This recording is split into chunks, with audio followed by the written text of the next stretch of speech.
আত্মহননের পথ বেছে নিলেন জুলাই শহীদের কন্যা লামিয়া। সুরতহাল শেষে পোস্টমর্টেমের পরই পরিবারের কাছে মরদেহ হস্তান্তর। আর একলা ছাড়ি নেই, আমরা এতদিন লগে লগে লগে লগে লগে লগে রাখছি। আরে আমার মা দর্শনের কারণে আমার এই ভাতিজি এই দুর্ঘটনা করছে, এই জন্য আমরা ফাঁসি চাই। আজকের এই সরকার এই জবাবটা কি দেবে? আমাদের যে শহীদদের পরিবাররা রয়েছে তাদের নিরাপত্তা ছিল এই রাষ্ট্রের সর্বপ্রথম দায়িত্ব। চীনা কমিউনিস্ট পার্টির সাথে বিএনপির বৈঠক, দুদলের সম্পর্কের উন্নয়ন হচ্ছে জানালেন ফখরুল। নির্বাচন বাংলাদেশের অভ্যন্তরীণ বিষয়, মন্তব্য রাষ্ট্রদূতের। পিক সিজন নয়, মশক নিধন কার্যক্রম এখনই জোরালো করার তাগিদ বিশ্লেষকদের। মাঠ পর্যায়ে কার্যকরী নয় ফগিং পদ্ধতি। জোরসোরেই ব্রিডিং সোর্স ম্যানেজমেন্ট বা ওয়েস্ট ম্যানেজমেন্ট সিস্টেমটাকে জোরদার করা দরকার। যে ধোঁয়া দেওয়া হয় এই ধোঁয়াটি আসলে কোনো কার্যকরী পদ্ধতি না। কুমিল্লায় ৩ মাসের ব্যবধানে আবারও কিশোর গ্যাংয়ের অস্ত্রের মহড়া। প্রশাসনের নীরবতাকে পৃষ্ঠপোষকতা হিসেবেই দেখছে সচেতন মহল। উত্তরের কয়েক জেলায় কালবৈশাখীর তাণ্ডব, বিধ্বস্ত ঘরবাড়ি, গাছপালা, বিদ্যুৎ বিচ্ছিন্ন বহু এলাকা। সাধারণ বীমা কর্পোরেশনে অব্যবস্থাপনা, পুনর্বীমা করতে বিপাকে নন লাইফ ইন্স্যুরেন্স কোম্পানিগুলো। একচেটিয়াভাবে সাধারণ বীমার উপর নির্ভর করলে বেসরকারি ক্ষেত্রে বীমা শিল্পগুলো বিকশিত হবে না। সাধারণ বীমা সেই একচেটিয়া যে অপেশাদারিত্ব মনোভাব, সেটা কিন্তু আমরা মুক্ত হতে পারি। সে যদি ঠিকমতো ক্লেম সেটেল না করে তাহলে আপনার অবশ্যই বীমাকারী এবং বীমা গ্রহীতা প্রত্যেকেই ক্ষতিগ্রস্ত হবে। কাশ্মীরে অব্যাহত ভারতীয় সেনাবাহিনীর অভিযান, বোমায় গুড়িয়ে দেওয়া হলো সন্দেহভাজনের বাড়ি। নিরপেক্ষ তদন্তের দাবি পাক স্বরাষ্ট্রমন্ত্রীর।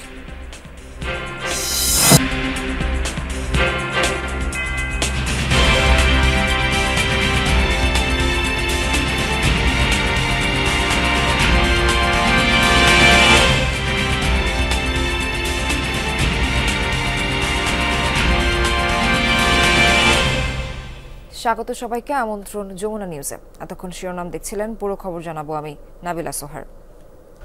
আত্মহননের পথ বেছে নিলেন জুলাই আন্দোলনের শহীদ মোহাম্মদ জসিম হাওলাদারের কন্যা লামিয়া।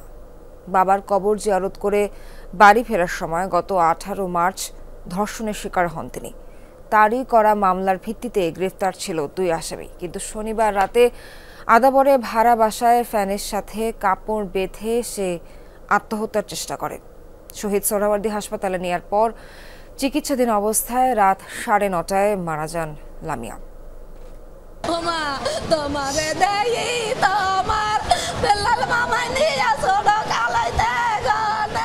আর কত কান্নার পর তবে শেষ হবে রুমা বেগমের হাহাকার।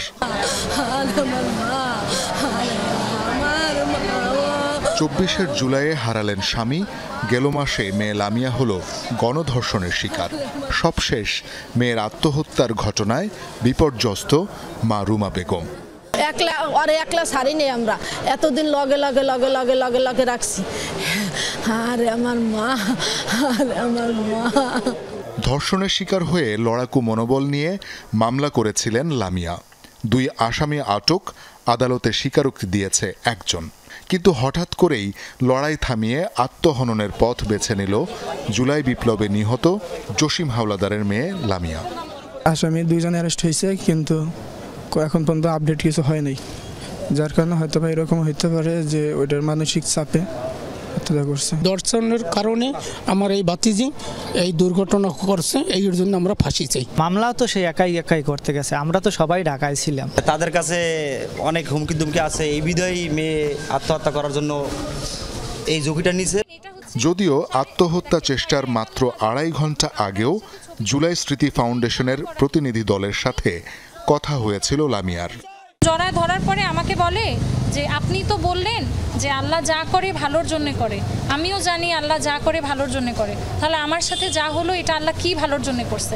খবর পেয়ে হাসপাতালে ছুটে আসেন বিএনপি, এনসিপি, বৈষম্য বিরোধী ছাত্র আন্দোলন ও জুলাই ফাউন্ডেশনের নেতাকর্মী ও কর্মকর্তারা।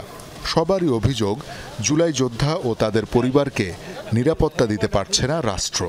আমাদের যে শহীদদের পরিবাররা রয়েছে তাদের নিরাপত্তা ছিল এই রাষ্ট্রের সর্বপ্রথম দায়িত্ব, কিন্তু এই নিরাপত্তা দিতে রাষ্ট্র ব্যর্থ হয়েছে। তারা যে 90 দিনের কথা বলেছেন কিছুদিন আগে আমাদের বোন আসিয়ার সময়, এটা আরও যদি দ্রুততম সময়ের মধ্যে দৃশ্যমান শাস্তি নিশ্চিত করা যায়। আজকের এই সরকার এই জবাবটা কি দেবে? আর যদি তারা এইটুকু দায়িত্ব পালন না করতে পারে তাহলে অবশ্যই আমরা বলবো দ্রুত একটা নির্বাচন দিয়ে একটা নির্বাচিত সরকারের কাছে দায়িত্বটা ছেড়ে দেখ। সুরতহাল শেষে পোস্টমর্টেম করার পরই পরিবারের কাছে লাশ হস্তান্তর করার কথা জানিয়েছে পুলিশ। সম্ভবত পিএম হবে, পিএম হওয়ার পরে লাশ হস্তান্তর হবে। আমাদের কার্যক্রম আমরা শেষ করে জমা দিয়ে যাব সব কিছু। দ্রুততম সময়ের মধ্যে ধর্ষকদের সর্বোচ্চ শাস্তি নিশ্চিত করার দাবি জানিয়েছে স্বজন, বিভিন্ন রাজনৈতিক দল ও সংগঠন। শওকত মঞ্জুর শান্ত, যমুনা নিউজ, ঢাকা। দর্শক, এ ব্যাপারে আরও জানবো আমরা। রাজধানীর শহীদ সোহরাওয়ার্দী মেডিকেল কলেজ হাসপাতালে আছেন আমাদের সহকর্মী রেদওয়ান আহমেদ। একটু রেদওয়ানের সাথে কথা বলতে চাই। রেদওয়ান, লামিয়ার মৃত্যুর ব্যাপারে সবশেষ কি জানতে পারলেন, কি তথ্য আছে আপনার কাছে?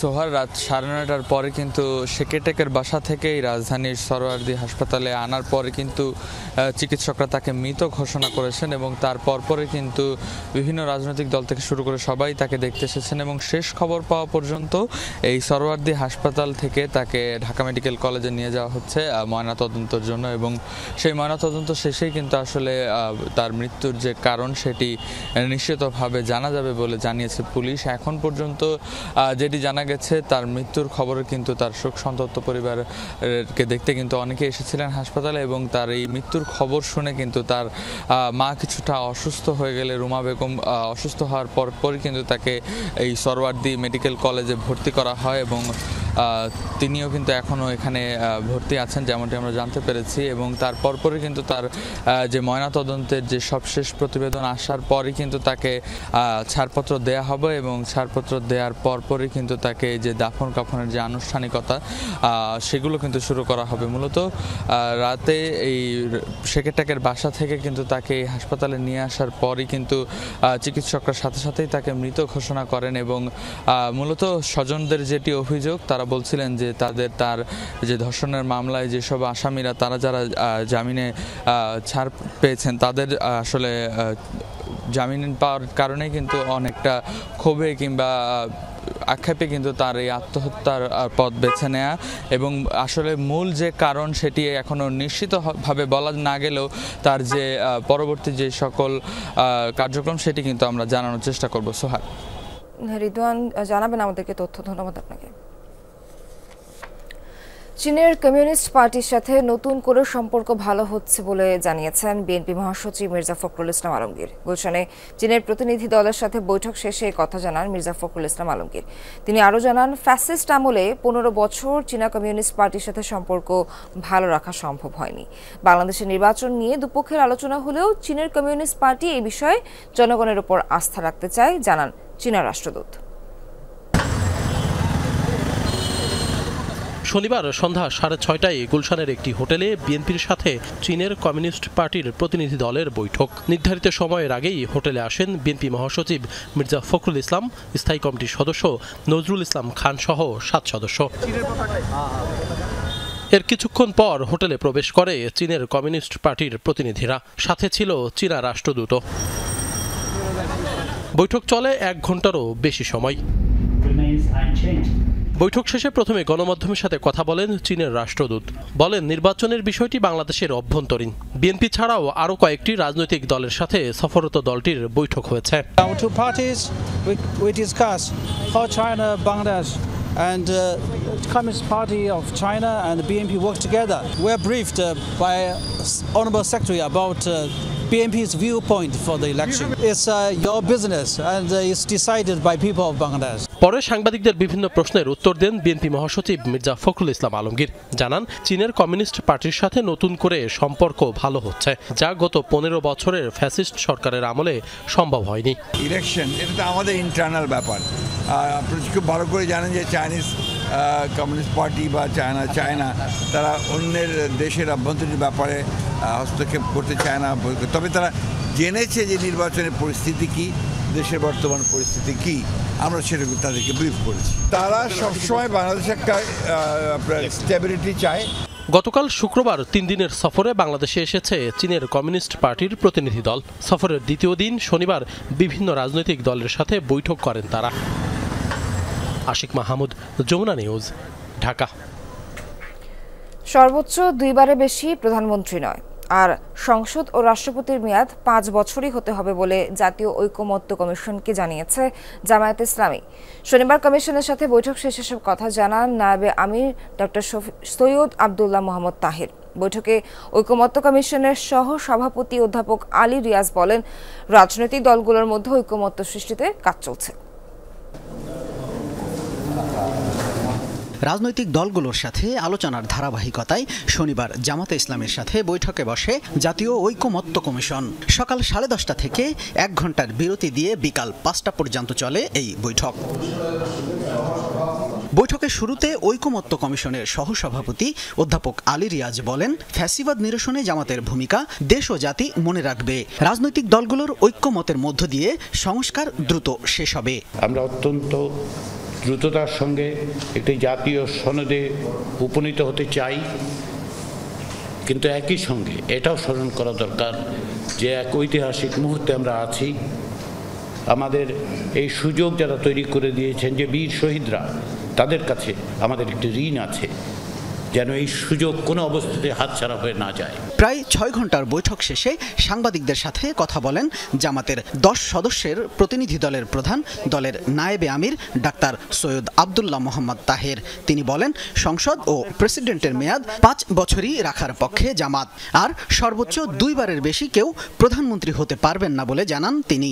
যে কয়েকটি বিষয়ে আমরা একমত হয়েছি, তার ভিতরে একটি গুরুত্বপূর্ণ বিষয় হচ্ছে প্রধানমন্ত্রী 2বারের বেশি একই পদে থাকতে পারবেন না। দলটির প্রতিনিধি দলের প্রধান আরও বলেন, সংখ্যানুপাতিক পদ্ধতিতে জাতীয় নির্বাচন দিতে হবে। ন্যাশনাল কনস্টিটিউশনাল কাউন্সিল গঠন সহ বেশ কিছু বিষয়ে একমত হয়েছে তার দল। সংবিধান পরিবর্তনের ক্ষেত্রে, অর্থ বিল বা বাজেট অনুমোদনের ক্ষেত্রে এবং আস্থা ভোট যেটা আছে, সে আস্থা ভোটের ক্ষেত্র, এই 3টি বিষয় ছাড়া বাকি যে কোনো বিষয়ে একজন সংসদ সদস্য যে কোনো দলের মতের এবং স্ট্যান্ডের বিপরীতেও ভূমিকা রাখতে পারবেন। প্রথম দিনের বৈঠক সফল বললেও সব বিষয়ের আলোচনা আরও 1 থেকে 2 দিন চলতে পারে বলে জানান ডাক্তার আবদুল্লাহ মোহাম্মদ তাহের। সব রাজনৈতিক দলের ঐকমত্যের ভিত্তিতে এগোচ্ছে বলেও জানান তিনি। সংবিধানের যে অ্যামেন্ডমেন্ট ইত্যাদি আসছে, এটা কিভাবে হবে। শামীম রেজা, যমুনা নিউজ, ঢাকা। নাহিদ ইসলামের মতো উপদেষ্টা আসিফ মাহমুদ সজীব ভূঁইয়াও রাজনীতিতে আসবেন, তবে এখনও দিনক্ষণ ভাবেননি। দুপুরে শেরেবাংলা কৃষি বিশ্ববিদ্যালয়ে এক সংবাদ সম্মেলনে এসব কথা বলেন আসিফ মাহমুদ। বলেন, রাজনৈতিক দল হিসেবে তিনি এনসিপিতে যুক্ত হচ্ছেন এমন ভাববার কোনো কারণ নেই। এ সময় তিনি নিজের অব্যাহতিপ্রাপ্ত এপিএস নিয়ে বিতর্কের বিষয়ে কথা বলেন উপদেষ্টা। জানান, অভিযোগের তদন্ত করছে দুদক। সামাজিক যোগাযোগ মাধ্যমে তদন্তের আগেই অপরাধী বলা হয়েছে। ব্যক্তিগত সম্পদের হিসাব না দেয়া প্রসঙ্গে আসিফ বলেন, ছাত্র হওয়ায় তার টিন বা আয়কর ছিল না, এখন করা হয়েছে, সামনে হিসাব জমা দেবেন তিনি।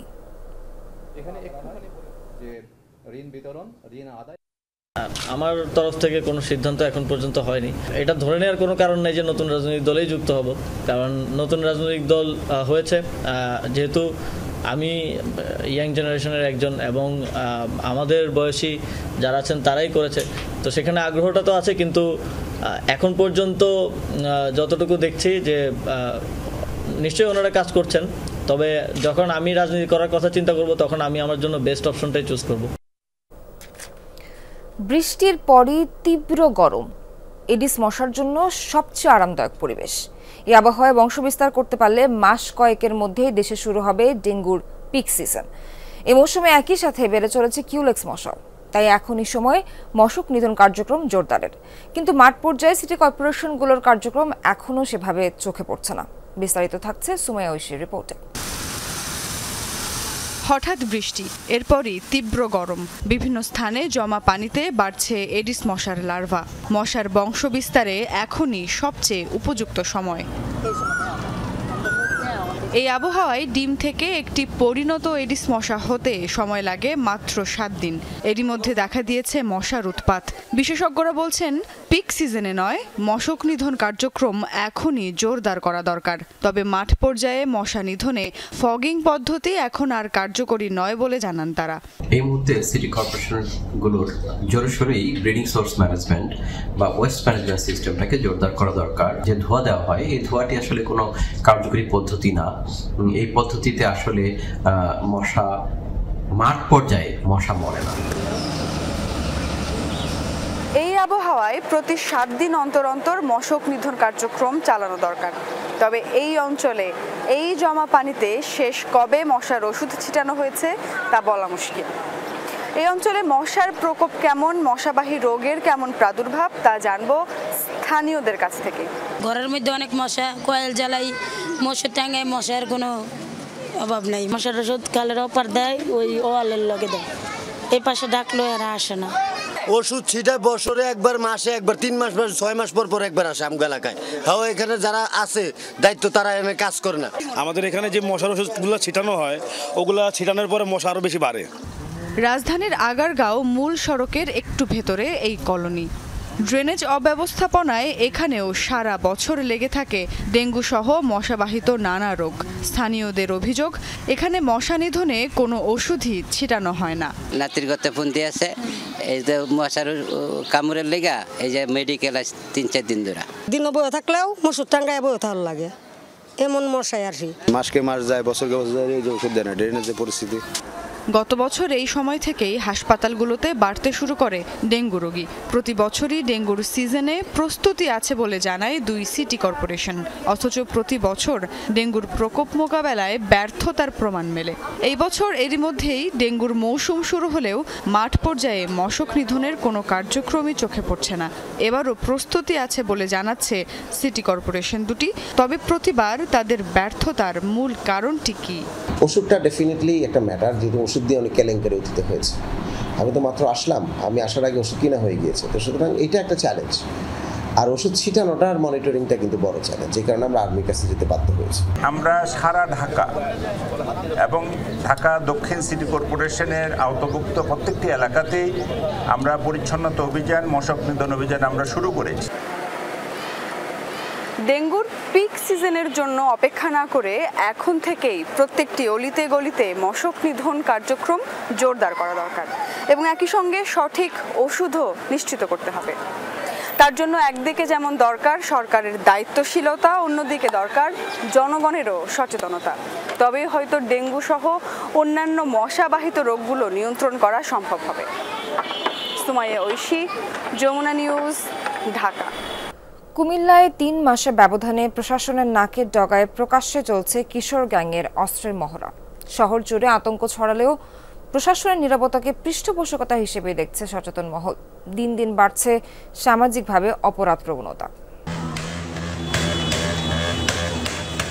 দেশীয় অস্ত্র হাতে এভাবেই কুমিল্লা শহরে আতঙ্ক ছড়ায় কিশোর গ্যাং সিপিকে গ্রুপ। এর আগে 3 জানুয়ারি আতঙ্ক ছড়ায় রতন গ্রুপের সদস্যরা। সম্প্রতি 2 গ্রুপ এক হয়ে জামিনে আসা তানজিম আব্দুল্লাহর নেতৃত্বে শহরে অস্ত্রের মহড়া চালায়। শোডাউন ঘিরে আগেই চালানো হয় সামাজিক যোগাযোগ মাধ্যমে প্রচারণা। আইনশৃঙ্খলা রক্ষাকারী বাহিনী যারা আছেন তাদেরকে আমি উদাসীনতা বলবো না তাদের পৃষ্ঠপোষকতা বলবো, এটি কিন্তু এখন আমার কাছে প্রশ্ন। 3টি এলাকায় আমাদের কোতোয়ালি মডেল থানার হয়তো 2 থেকে 1.5 কিলোমিটারের মধ্যেই আওতার মধ্যে পড়ে। 5 আগস্টের পূর্বে কিশোর গ্যাং ছিল কোনো না কোনো ভাইয়ের অধীনে, বড় ভাইদের অধীনে ছিল। 5 আগস্টের পরে তারা ভাই পরিবর্তন করে তার শক্তিমত্তা জানান দিয়েছে। সম্প্রতি মহানগর ছাত্রদলের বিভিন্ন অনুষ্ঠানে সামনের কাতারে দেখা যায় কিশোর গ্যাং নেতা তানজিমকে। পাশাপাশি অস্ত্র হাতে নগরীর রানীর দিঘির পার, তালপুকুর পার, আদালত এলাকা সহ বেশ কয়েকটি অলিগলিতেও দেখা গেছে তাকে। তবে বিষয়টি অস্বীকার করেছে মহানগর ছাত্রদল আর মহানগর বিএনপির সদস্য সচিব। পিছনে একটা শক্তি আছে, এই শক্তিটা যে কি কেউ খুলে বলে না। অর্থাৎ আগে একটা ছত্রছায়া ছিল, এখন একটা ছত্রছায়া আছে। এই মাদক হচ্ছে এই কিশোর গ্যাংয়ের অন্যতম একটা কারণ। কেউ যদি কিশোর গ্যাং কার্যকলাপ চালাতে গিয়ে ছাত্রদলের সুনাম ক্ষুণ্ণ করার চেষ্টা করে, তার দায় দায়িত্ব জাতীয়তাবাদী ছাত্রদল নিবে না। রাজনীতির সাথে সম্পৃক্ত এমন কোনো ব্যক্তি যদি তাদেরকে কোনো আশ্রয় প্রশ্রয় দিয়ে থাকে বা শেল্টার দিয়ে থাকে, আমি মনে করি যে যদি এটা সাক্ষী প্রমাণ পাওয়া যায়, আমাদের দল কোনোভাবে এটাকে ছাড় দিবে না। এই ঘটনায় 4 জনকে আটক করেছে পুলিশ। বলছে ফুটেজ দেখে বাকিদের গ্রেফতার অভিযান অব্যাহত রয়েছে। আমরা গোয়েন্দা তথ্য নিতেছি, তাদেরকে আমরা একেবারেই ভিডিও ফুটেজ যেগুলো আমরা হাতে পেয়েছি সেগুলা ভিত্তিতে আমরা কাজ করতেছি।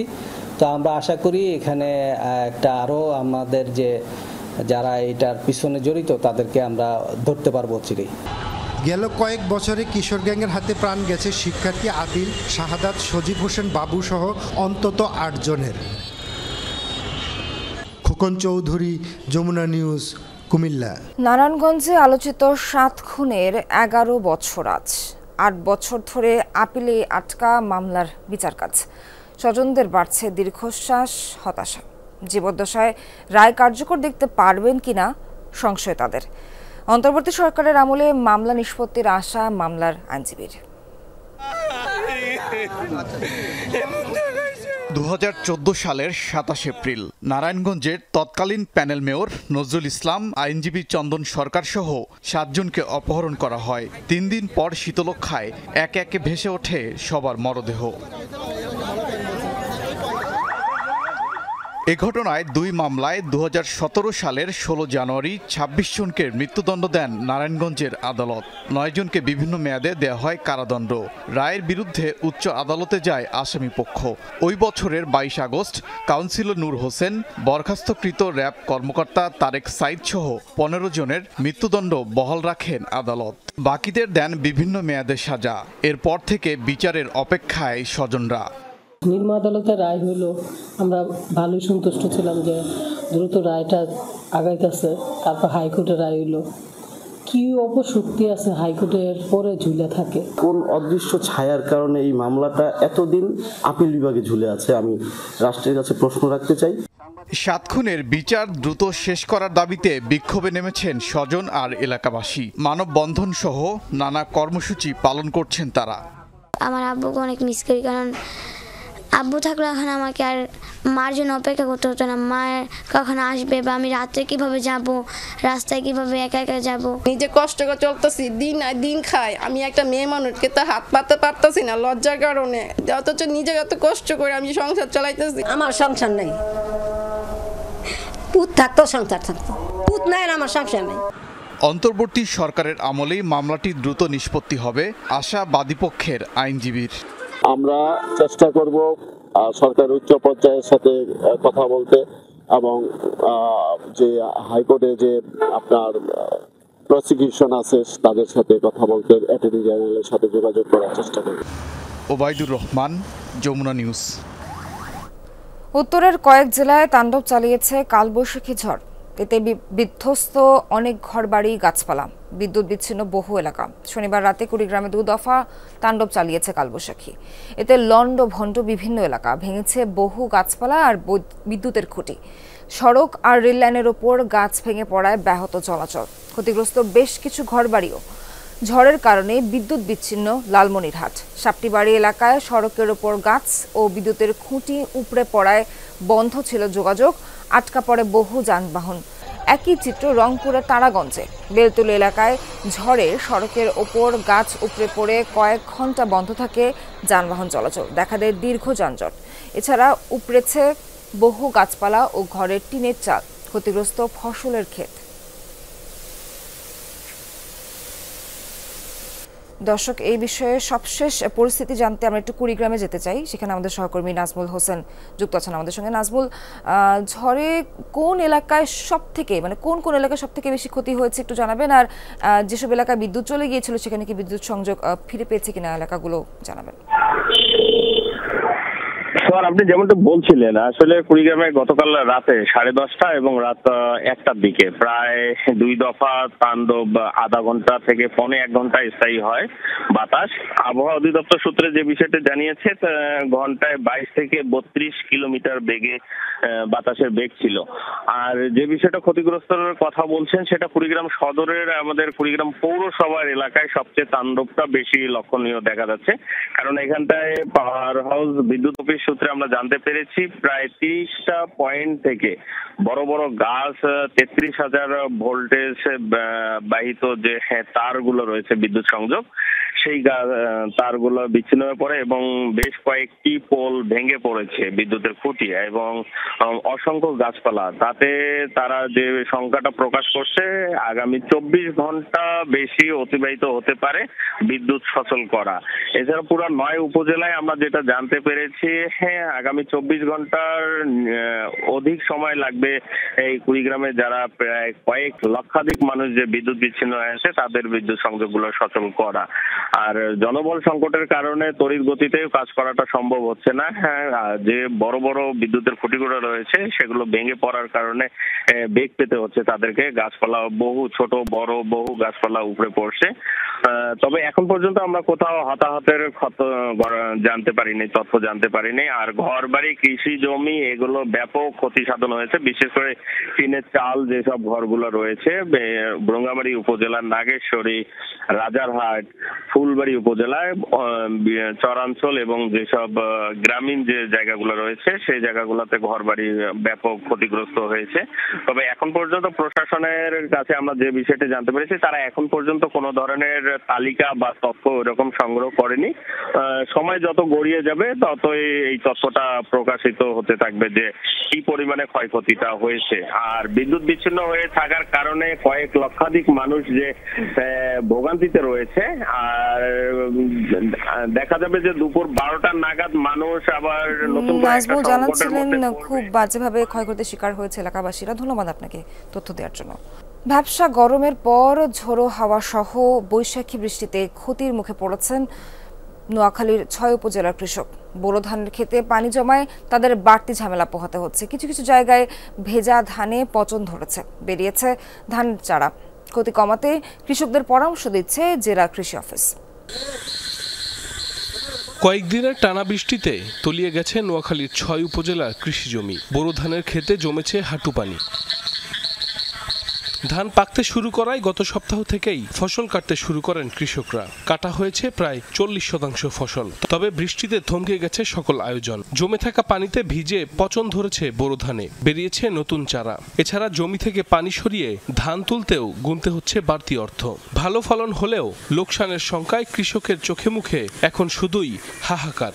ধান নষ্ট হয়ে গেছে, ধান পাকি গেছে, এখন ধান কাটতে পারছি না। এখন মেশিন দিয়ে পানি হিসিয়ে ধান কিনে কাটুম হতে পারি না। পানির কারণে মেশিন নামতেছে না, মেশিনের কারণে ধান নিতে পারতেছে না। ভিজে গেছে যখন এটা কাটি আর রাখছে, এটাতে পানি ভিতরে আসছিল। তো এখন আবার শুকনাতে যখন ধান মাড়াই করছি, মাড়াই করে আর পরে এগুলাতে চারা আসে গেছে। কাটতে সমস্যা, যে জায়গাত লাগতে 1 গাবুর, এই জায়গাত লাগে যান 2 গাবুর, খরচ বাড়ি গেছে। মাঠ পর্যায়ে প্রতিনিয়ত খোঁজ খবর নিচ্ছেন কৃষি অফিসাররা। ক্ষতি কমাতে কৃষকদের পরামর্শ দিচ্ছে জেলা কৃষি অফিস। বৃষ্টিপাতের সম্ভাবনা সামনেও আছে। 80% কাটলে যাতে দ্রুত গতিতে কেটে বাসায় নিয়ে আসে। মাঠে অনেক সময় কৃষক শুকানোর জন্য রাখে, যাতে না করে এটা আমাদের উপসহকারী কৃষি অফিসার, উপজেলা কৃষি অফিসার এবং আমরা জেলা থেকে এই নির্দেশনা দিয়ে যাচ্ছি। চলতি বছর জেলার 1,04,086 হেক্টর জমিতে বোরো ধানের আবাদ হয়েছে। উৎপাদন লক্ষ্যমাত্রা 4,80,000 টন। সাইফ আহমেদ, যমুনা নিউজ। রাজশাহীতে এবার বড় গাছে আমের ফলন কম হলেও ছোট গাছে বেশি। গ্রীষ্মের প্রখর রোদে গুটি ঝরছে। চৈত্র বৈশাখে সব এলাকায় কাঙ্ক্ষিত বৃষ্টি না হওয়ায় চিন্তিত চাষিরা। আবার যেসব এলাকায় বৃষ্টি হয়েছে সেখানে কালবৈশাখী নিয়ে রয়েছে শঙ্কা। ফলে গাছে গুটি টেকানোই এখন আম চাষিদের প্রধান চ্যালেঞ্জ।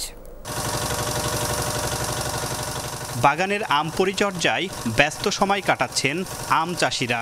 খানিকটা দুশ্চিন্তার ছাপ তাদের কপালে। রাজশাহীতে এবার 19,600 হেক্টর জমিতে আম উৎপাদনের লক্ষ্যমাত্রা ধরা হয়েছে 2,60,000 মেট্রিক টন, যা গত বছরের সমান। তবে শুরুতেই গাছে মুকুল কম আসা আর খরায় গুটি ঝরে বাড়িয়েছে চাষিদের উদ্বেগ। অতিরিক্ত খরা বৃষ্টি না হওয়ার কারণে গাছে মুকুল থেকে আম এবার উৎপন্ন হয় না এবং আম ঝরে পড়ে গেছে। আমাদের এখানে তো বৃষ্টি হয় নাই অনেক দিন ধরে, একটু সিটিবিটি বৃষ্টি হয়েছিল, এই কারণে ফলগুলো টিকে নাই। মুকুল কমের কারণে আমও কমে বাড়ে, আর আবহাওয়াটা খুব খারাপ, ওয়েদার যদি ভালো হতো তাহলে আমটা ভালো হতো। চাষিরা বলছেন বাগানের প্রায় 50% গাছে এবার গুটি এসেছে। তা ধরে রাখতে আপ্রাণ চেষ্টা চালাচ্ছেন তারা। শেষ পর্যন্ত আবহাওয়া অনুকূলে থাকলে আমের ভালো দাম মিলবে বলে আশা করছেন। এবার বড় গাছ থেকে ছোট গাছে গুটি বেশি ছিল, এই জন্য গুটিগুলো আপনার হচ্ছে যে ছোট গাছেই অধিক পরিমাণ আম আসছে আর বড় গাছ আসে নাই। গুটি অনুযায়ী ভালো ফলন হবে এখন পর্যন্ত আশা করা যায়। ঝড় যেহেতু হয়নি, ঝড় যদি হয় তারপরে কি হচ্ছে এটা বলা যাবে না। ফল গবেষণা কেন্দ্রের কর্মকর্তারা বলছেন তীব্র খরায় আক্রান্ত হলেও এখন পর্যন্ত গাছে যে পরিমাণে গুটি রয়েছে তার একটি অংশ ক্ষতিগ্রস্ত হতে পারে কাল বৈশাখীতে। তাই গুটি টিকিয়ে রাখতে দ্রুত ছত্রাকনাশক ও কীটনাশক স্প্রে ও গাছের গোড়ায় পানি সেচ দিতে হবে। এই মুহূর্তে যেসব এলাকায় ইতিমধ্যে বৃষ্টিপাত সংগঠিত হয় নাই সেখানে এখনও কিন্তু এই সেচ প্রদান কার্যক্রম অব্যাহত রাখতে হবে। 15 দিন অন্তর অন্তর এই আম পাড়া অর্থাৎ আম হারভেস্ট করার 20 থেকে 25 দিন আগে এই সেচ কার্যক্রম বন্ধ করতে হবে। কাঙ্ক্ষিত উৎপাদন পেলে অন্য বছরের মতো এবারও এ অঞ্চলের আম দেশের বাজারের পাশাপাশি বিদেশে রপ্তানির সুযোগ পাবেন বলে আশা চাষিদের। তারেক মাহমুদ, যমুনা নিউজ, রাজশাহী। বিমার প্রিমিয়াম আদায়ে চাপ দিলেও দাবি নিষ্পত্তিতে অনাগ্রহী সাধারণ বীমা কর্পোরেশন এসবিসি। প্রতিষ্ঠানটির অসহযোগিতার কারণে নন লাইফ ইন্স্যুরেন্স কোম্পানি গ্রাহকের দাবিও সময় মতো নিষ্পত্তি করতে পারছে না। বিমা খাতের শীর্ষ কর্মকর্তারা বলছেন পুনর্বিমা চুক্তি নবায়নকে কেন্দ্র করে এসবিসিকে বকেয়া প্রিমিয়াম পরিশোধে বাধ্য করছে, যা এক ধরনের জুলুম। দেশে পুনর্বিমা করার বিকল্প না থাকায় প্রতিষ্ঠানটি সুযোগ নিচ্ছে। যদিও এ অভিযোগ মানতে নারাজ এসবিসি কর্তৃপক্ষ। সাধারণ বীমা কর্পোরেশনের অব্যবস্থাপনা নিয়ে আলমগীর হোসেনের ধারাবাহিক প্রতিবেদনের প্রথম পর্ব আজ। ছবি তুলেছেন ওমর ফারুক সুমন। দেশে ৭৯টি বিমা কোম্পানির মধ্যে ৪৬টি নন লাইফ ইন্স্যুরেন্স। এসব প্রতিষ্ঠানকে বাধ্যতামূলকভাবে পুনঃবিমা করতে হয় সাধারণ বীমা কর্পোরেশনের সাথে। এবছর পুনঃবিমা চুক্তিতে বেকায়দায় পড়তে হচ্ছে বেশিরভাগ প্রতিষ্ঠানকে। পুনঃবিমা চুক্তিতে প্রিমিয়ামের বকেয়া পরিশোধে চাপ দিচ্ছে সাধারণ বীমা কর্পোরেশন। এতেই দেখা দিয়েছে বিপত্তি। শীর্ষ নির্বাহীরা বলছেন সাধারণ বীমা নিজেদের পাওনা আদায়ে মনোযোগী হলেও বীমা কোম্পানিগুলোর পাওনা পরিশোধে তেমন কোনো উদ্যোগ নেই। যখন টিটি রিনিউয়ালের সময় আসবে তখন যদি ওনারা বলে চাপ দেয় যে আপনারা সব টাকা বকে একসাথে দিয়ে দেন, তাহলে তো it is not possible for any company. আমার রিস্ক অ্যাসেসমেন্ট, রিস্ক ম্যানেজমেন্ট নিয়ে তাদের কনসার্ন হওয়া উচিত। এটা কনসার্ন না হয়ে তারা আমার টাকা পয়সা বকেয়া নিয়ে তাদের এত কনসার্ন। 2024-এর ইন্স্যুরেন্স প্রিমিয়াম বাবদ আমাকে চাপ দিচ্ছে, আমার টাকাটা দেন। আমি পাবো বেশি, উনি পাবেন কম। কমের জন্য উনি আটকাবেন, আমারটা দেওয়ার জন্য কোনো উদ্যোগ উনি নেবেন না। এটা অন্যায়, এটা জুলুম। সাধারণ বীমার একচেটিয়া মনোভাব কমাতে পুনঃবিমার জন্য বিকল্প প্রতিষ্ঠান গড়ে তোলার কথা বলছেন শীর্ষ নির্বাহীরা। না হলে বীমা শিল্পের বিকাশ সম্ভব নয় বলেও মনে করেন তারা। বাংলাদেশে রিইন্স্যুরেন্স কোম্পানি গঠনের প্রক্রিয়া শুরু করা হোক।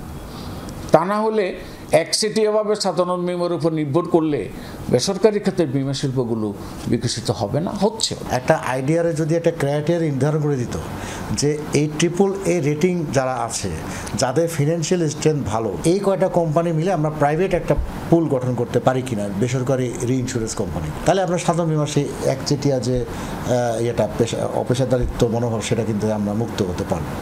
বিশ্লেষকরা বলছেন পাওনা আদায়ের পাশাপাশি সাধারণ বীমার দাবি নিষ্পত্তিতে মনোযোগ দেওয়া উচিত।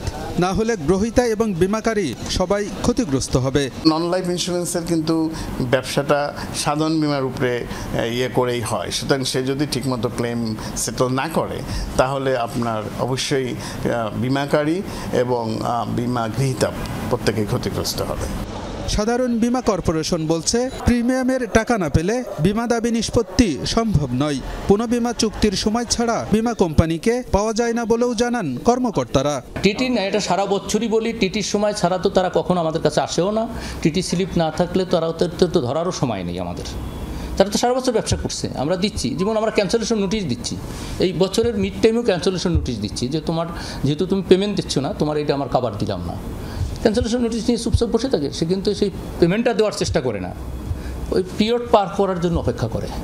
নিয়ন্ত্রক সংস্থা আইডিআরএ বলছে, সাধারণ বীমা কর্পোরেশন এবং বীমা কোম্পানিগুলোর দেনা পাওনার বিষয়টি আলোচনার মাধ্যমে নিষ্পত্তি করা উচিত। দুই পক্ষ সমঝোতায় পৌঁছাতে ব্যর্থ হলে সমস্যা সমাধানে উদ্যোগ নেবে নিয়ন্ত্রক সংস্থা। এখন হঠাৎ করে একত্রে অনেকগুলো টাকা চাইলে তো ইন্স্যুরেন্স কোম্পানিগুলো দিতে পারবেন, বাকি তো হয়ে গেছে। এখন সেটাকে একটা ব্যবস্থার মধ্যে, একটা হিসাবের মধ্যে এনে ভবিষ্যতে যেন আর বাকি না হয় সেদিকে নজর রেখে আমার মনে হয় সাধারণ বীমার এগিয়ে যাওয়া উচিত। সাধারণ বীমার পাওনা আদায়ে চাপ না দিয়ে কিস্তির মাধ্যমে আদায়ের উদ্যোগ নেওয়ার কথা বলছে নিয়ন্ত্রক সংস্থা। আলমগীর হোসেন, যমুনা নিউজ, ঢাকা। ভারত ট্রান্সশিপমেন্ট চুক্তি স্থগিত করায় রপ্তানি বাণিজ্যে সম্ভাবনার দুয়ার খুলছে সিলেট ওসমানী আন্তর্জাতিক বিমানবন্দরের। আজ থেকে শুরু হচ্ছে কার্গো ফ্লাইট। প্রথম দিন ৬০ টন তৈরি পোশাক নিয়ে স্পেনের উদ্দেশ্যে ছেড়ে যাবে প্রথম কার্গো। তবে প্যাকেজিং হাউস না থাকায় কষ্ট রয়েই গেল সবজি রপ্তানিকারকদের। সব সুবিধা থাকার পরও ২০২২ সাল থেকে অব্যবহৃত পড়েছিল আন্তর্জাতিক মানের এই কার্গো হাউসটি।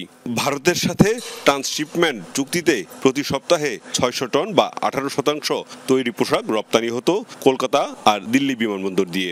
চুক্তি বাতিল হওয়ায় রপ্তানির চাপ সামাল দিতে সিলেট থেকে রপ্তানি শুরুর সিদ্ধান্ত নেয় সরকার। ফলে ৩ বছর পর আলো জ্বলল এই কার্গো হাউজের। অনেক স্টেক হোল্ডার যারা আগ্রহী তারা বিভিন্নভাবে খবর নিয়েছেন, যারা অপারেটর তারা খবর নিয়েছেন। আমরা চেষ্টা করেছি প্রতিনিয়ত তাদেরকে প্রয়োজনীয় তথ্য সরবরাহ করতে, যাতে তারা উৎসাহিত হন এবং আমাদের এখান সিলেটের যে এত সুন্দর একটা কার্গো কমপ্লেক্স এটা যেন চালু হয়, সিলেটের অর্থনৈতিক স্বপ্ন পূরণে যেন এটা অবদান রাখতে পারে। ওসমানী আন্তর্জাতিক বিমানবন্দর কর্তৃপক্ষ জানায়, কার্গো হাউসটিতে RA3 প্রোটোকল এবং EDS স্ক্যানিং প্রযুক্তি রয়েছে। RA3 ক্যাপাসিটি প্রোটোকল সম্পন্ন একমাত্র স্টেশন হচ্ছে ঢাকা এক্সপোর্ট। আমাদের এটা কিন্তু বাংলাদেশের দ্বিতীয়। রপ্তানির সুবিধা চালু হলেও মধ্যপ্রাচ্য, যুক্তরাজ্য ও যুক্তরাষ্ট্রে সিলেটের রপ্তানিযোগ্য পণ্য, সবজি ও ফলমূল পাঠানোর জন্য প্যাকেজিং হাউস সুবিধা নেই। তাই ভরসাস্থল ঢাকার সেই শ্যামপুরি। অনেক আমাদের সবজি এবং ফল এগুলা আমাদের সিলেট থেকে রপ্তানি হয় এবং এটা সম্ভাবনা আছে লন্ডনে এবং আমেরিকায়, মধ্যপ্রাচ্যে আমাদের সিলেটের প্রচুর মানুষ, আমাদের কমিউনিটি আছে। এই সরকারের মাধ্যমে দ্রুততার সাথে শাকসবজি ফলমূলের জন্য একটা প্যাকেজিং হাউস কৃষি মন্ত্রণালয় যেটা খামার বাড়ি করে দেয়। যদি লং টার্ম ২-৩ বছর লাগে, তাই শর্ট টার্মের জন্য একটা বাড়ি ভাড়া নিয়েও আমাদের একটা ওয়্যারহাউস করলে আমরা আগামী সিজন থেকে ধরতে পারবো শাকসবজি, কাঁঠাল, আম সহ যেগুলো রপ্তানি হয়। তাদের মতে বেসরকারিভাবে প্যাকেজিং হাউস তৈরিতেও রাজি রপ্তানিকারকরা, শুধু প্রয়োজন সরকারি সিদ্ধান্ত। মাহবুবুর রহমান রিপন, যমুনা নিউজ, সিলেট। বান্দরবানের নাইক্ষ্যংছড়ি সীমান্তে স্থল মাইন বিস্ফোরণে জুবায়ের নামে এক যুবকের পা বিচ্ছিন্ন হয়েছে। শনিবার রাতে চাকঢালা বিওপির কাছে ৪৪ নম্বর সীমান্ত পিলারের 0 লাইনে হয় এই বিস্ফোরণ। আহত জুবায়ের লাম্বামাঠ গ্রামের বাসিন্দা। দুর্ঘটনার পর তাকে প্রথমে স্থানীয় হাসপাতালে ভর্তি করা হয়, পরে নেওয়া হয় কক্সবাজার সদর হাসপাতালে। পুলিশ জানিয়েছে, সীমান্তের ওপারে মিয়ানমারের রাখাইনে সংঘাত চলছে। ধারণা, আরাকান আর্মির পুঁতে রাখা মাইন বিস্ফোরণে পা হারিয়েছে জুবায়ের।